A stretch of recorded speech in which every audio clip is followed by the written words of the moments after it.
నారాయణం నమస్కృత్య నరం చైవ నరోత్తమం దేవీం సరస్వతీం వ్యాసం తతో జయముదీరయేత్. సంసారమనేటటువంటి చీకటిని తొలగతోయగలిగినటువంటి వాడు, ధర్మోపదేశం చెయ్యగలిగిన వాడు, పురుషార్థ సమన్వయాన్ని ఈ జాతికి అందించినటువంటి వాడు, వేదాన్ని విభాగం చేసినటువంటి వాడు, 18 పురాణములను ఈ జాతికి అందించినటువంటి వాడు, పంచమ వేదమైనటువంటి భారతాన్ని అందించిన వ్యాస భగవానుడు లేనినాడు మొత్తం అంతా కటిక చీకటే. అటువంటి మహానుభావుడైన వ్యాసుని యొక్క ఉచ్ఛిష్టము, వ్యాసోచ్ఛిష్టం జగత్సర్వం, ఆయన యొక్క ఉచ్ఛిష్టమే సమస్త వాంగ్మయము. అటువంటి వేదవ్యాస భగవానుని యొక్క స్పర్శతో కూడుకున్నదై కేవలము ఆయన చేత రచింపబడడం మాత్రమే కాదు, మహాభారతంలో అనేక ఘట్టాలలో వేదవ్యాస భగవానుడు స్వయంగా మనకి కనపడతారు. ఆయన కూడా అందులో ఆ కథా గమనమునందు, ఆ కథాక్రమమునందు ఒక ప్రధానమైనటువంటి వ్యక్తిగా నిలిచారు.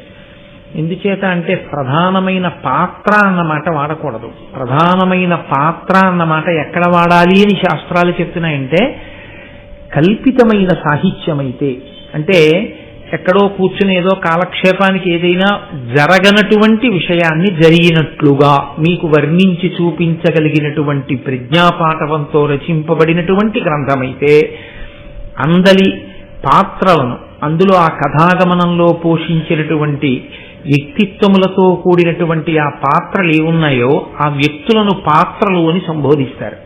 కానీ యథార్థముగా జరిగినటువంటి కథ, అందులో ఈషన్మాత్రము కల్పితం ఉండదు.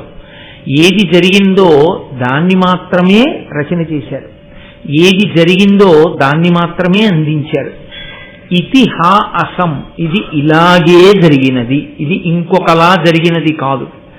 ఇలా జరగలేదని నువ్వు అనుకుంటున్నావేమో, కాదు కాదు, యథార్థముగా ప్రతి అక్షరము ఇందులో ఎలా చెప్పామో అలాగే జరిగినది. కాబట్టే శ్రీరామాయణ రచన యందు వాల్మీకి మహర్షి ఒక వ్యక్తి. ఆయన కూడా ఆ కథాగమనంలో ఆయన కూడా తన వంతు ఆ వ్యక్తిత్వాన్ని అందులో పోషించి కథకి పూర్ణత్వాన్ని సాధించి పెట్టారు. అలాగే మహాభారత రచన చేసినటువంటి వేదవ్యాసుడే మహాభారత కథాగమనమునందు కూడా ఒక గొప్ప స్థితిని పొంది, ఎప్పుడెప్పుడు కథాగమనము వైక్లభ్యమును పొందుతూ ఉంటుందో అప్పుడప్పుడు ధార్మికమైనటువంటి స్థితిలో మళ్ళీ ఆ వంశముల కొనసాగింపుకి, ధర్మం నిలబడడానికి తనదైనటువంటి పాత్ర, తనదైనటువంటి కృషి, తనదైన సహాయం అందచేస్తూ ఒక వ్యక్తిగా కథాగమనంలో నిలబడినటువంటి స్థితి. అందుకే వేదవ్యాస భగవానుడు లేనినాడు అసలు మనకి మహాభారతం కాదు, వేద విభాగం కాదు, అష్టాదశ పురాణములు కాదు, బ్రహ్మసూత్రములు కాదు, ఇవి ఏవీ అందేటటువంటి అవకాశం లేదు. అందుకే గురు పూర్ణిమ అన్న పేరుతో ఆషాఢ శుద్ధ పూర్ణిమ నాడు వ్యాస భగవానుణ్ణి మనందరం పూజ చేస్తాం. అటువంటి మహానుభావుడైనటువంటి వ్యాసుడు సంస్కృతంలో మహాభారతాన్ని ఇచ్చారు. మహాభారతము అన్న మాట ఒక్క భారతానికి మాత్రమే అన్వయం. రామాయణానికి కానీ భాగవతానికి కానీ ఈ మహత్ శబ్దాన్ని ప్రయోగం చేయరు. మహారామాయణము అని కానీ మహాభాగవతము అని కానీ అనరు. ఒక్క మహాభారతము అన్న మాట దేనికంటారంటే ఒక్క భారతానికే అంటారు. ఎందువల్ల అలా అనవలసి వచ్చింది అంటే, భారతము అన్న మాటలోనే భారము నిక్షేపింపబడి ఉంది. గ్రంథము భాగవతం కన్నా, శ్రీరామాయణం కన్నా చాలా విస్తృతి పొందినటువంటి స్థితిలో ఉంటుంది. అనేకమైనటువంటి శ్లోకాలు, 100,000 శ్లోకాలతో కూడుకున్నటువంటి మహోత్కృష్టమైనటువంటి ఇతిహాసము మహాభారతం. బరువుకి సంబంధించినంత వరకు అలాగే ఉంటుంది. 18 పర్వాలు, పర్వము అంటే కణుపు అని ఒక అర్థం. 18 పర్వములతో కూడుకున్నదై కొన్ని వేల మంది వ్యక్తులు అందులో కనపడుతూ ఉంటారు. ఇన్ని ఆఖ్యానములు, ఇన్ని ఉపాఖ్యానములు, ప్రతి చిన్న విషయాన్ని కూడా ఎక్కడ విస్మరించకుండా అందచేస్తాడు వ్యాస భగవానుడు. ప్రతి దాని వెనక ఒక్కటే ఆయన యొక్క ఉద్దేశ్యం స్పష్టంగా కనపడుతుంటుంది. ఈ జాతికి ధర్మాన్ని అందించాలి. భారతము అన్న మాటకి భారతము అని ఆ గ్రంథమునకు ఉన్న పేరు వెనక ఉన్న విశేషం అదే. అది బాహ్యంలో ఎంత పెద్ద గ్రంథమో లోపల సారాన్ని పరిశీలనం చేసినప్పుడు కూడా అంత పెద్ద గ్రంథమే. అందుకే పెద్దలైన వారు ఒక మాట అంటూ ఉంటారు, అసలు మహాభారతమును విననివాడు, మహాభారతము చెప్పనివాడు, మహాభారతము చదవనివాడు విద్వాంసుడే కాడు. ఇందుచేత అంటే వేదము ఎంత గహనమైనదో, వేదము స్వరంతో ఆ మంత్రాన్ని నేర్చుకోవాలి. ఆ ఉదాత్త అనుదాత్త స్వరిత స్వరముతో గురువు దగ్గర కూర్చుని గురుముఖత నేర్చుకున్నటువంటి వేదమంత్రములలో నిక్షేపింపబడినటువంటి అర్థాన్ని తెలుసుకుని స్వరంతో కూడిన మంత్రముల చేత ఈశ్వరుణ్ణి ఆరాధన చేసి భక్తితో కూడిన కర్మాచరణము వలన ఈశ్వరానుగ్రహమును పొంది తత్కారణము చేత జ్ఞానము కలగడం చేత అద్వైత సిద్ధిని ఇక్కడే పొందడానికి అనువైనటువంటి స్థితిని కల్పించగలిగిన వేదము ఎంత గొప్పదో, ఆ వేదముతో సమానమైన స్థాయిలో వ్యాస భగవానుడు పంచమ వేదంగా మహాభారతాన్ని ఈ లోకానికి అందించారు. మహాభారత ప్రయోజనము కాని, రామాయణ ప్రయోజనము కాని, భాగవత ప్రయోజనము కాని ఒక్కటే, ధర్మాన్ని అందించాలి. ప్రతి చోట ధర్మమే.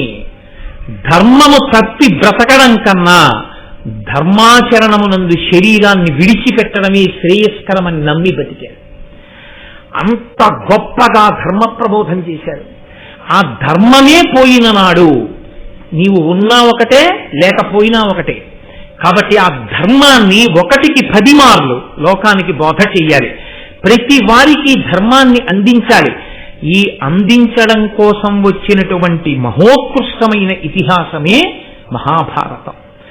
భారతము భరతవంశమునకు సంబంధించిన కథ అని ఒక ప్రతీతి కాదు.